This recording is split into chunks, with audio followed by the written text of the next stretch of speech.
Dernier mot, le président algérien, toujours pour revenir sur l'Algérie, demande toujours le pardon de la France pour les exactions commises en Algérie, les atrocités aussi. Est-ce qu'il faut à un moment qu'il y ait un geste de la France? Il n'en est absolument hors de question, monsieur.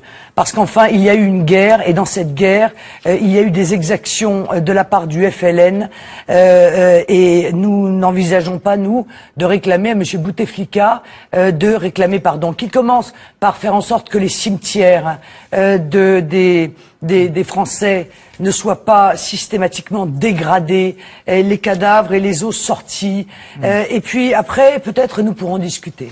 Marine Le Pen, en tout cas, merci beaucoup d'être venue sur le plateau de 12-13 dimanche. Alors, parmi les voisins du Mali, il y a l'Algérie. Il y a une certaine tension actuellement parce que, après que François Hollande a reconnu la répression du 17 octobre 1961, des responsables algériens demandent un acte de repentance à la France, et ceci avant le voyage du président de la République. Mais voyons, c'était prévisible.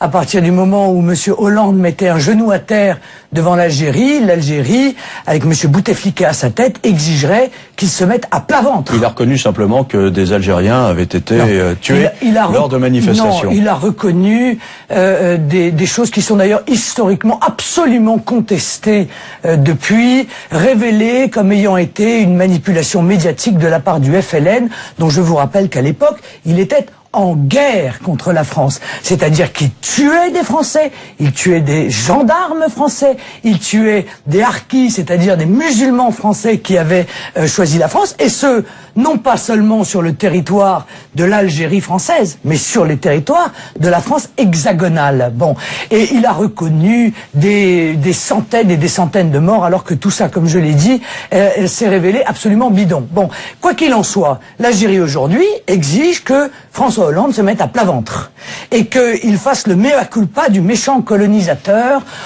et au passage d'ailleurs, l'Algérie n'éviterait pas dans ces conditions de réclamer, de nous poser l'addition financière, parce que derrière cela, il y a dans l'esprit de M. Bouteflika des histoires de gros sous. Avec l'Algérie, justement, cette demande de repentance, Gérard Longuet a réagi en faisant un bras d'honneur, et on assiste à un concours de bras d'honneur parce que vous allez le voir, un responsable d'un parti politique algérien répond exactement par la réciprocité, dit-il, en faisant un bras d'honneur à l'endroit de Gérard Longuet. Et un journal algérien disait on envoie 37 millions, c'est 37 millions d'Algériens, 37 millions de bras d'honneur à Gérard Longuet. Sur quelle base on peut se réconcilier avec l'Algérie ?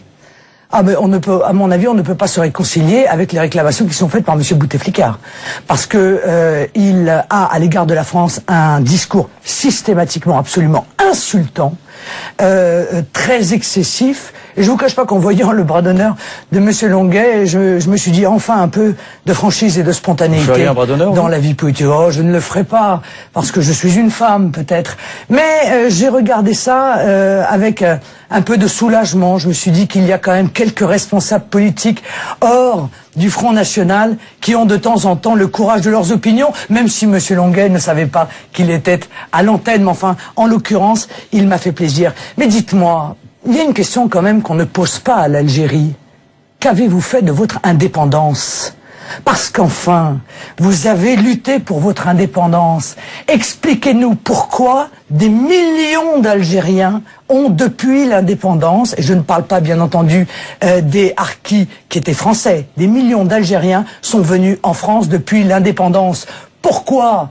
À partir du moment où ils ont l'indépendance, mais écoutez, qu'ils construisent leur pays, qu'ils nous montrent ce que l'on aurait dû faire et que l'on n'a pas fait. Bon, la réalité, c'est que l'Algérie aujourd'hui, c'est la censure, c'est l'absence de démocratie, ce sont des exactions, c'est le chômage de masse, c'est la pauvreté de masse. Alors nous n'avons pas de leçons à recevoir de M. Bouteflika.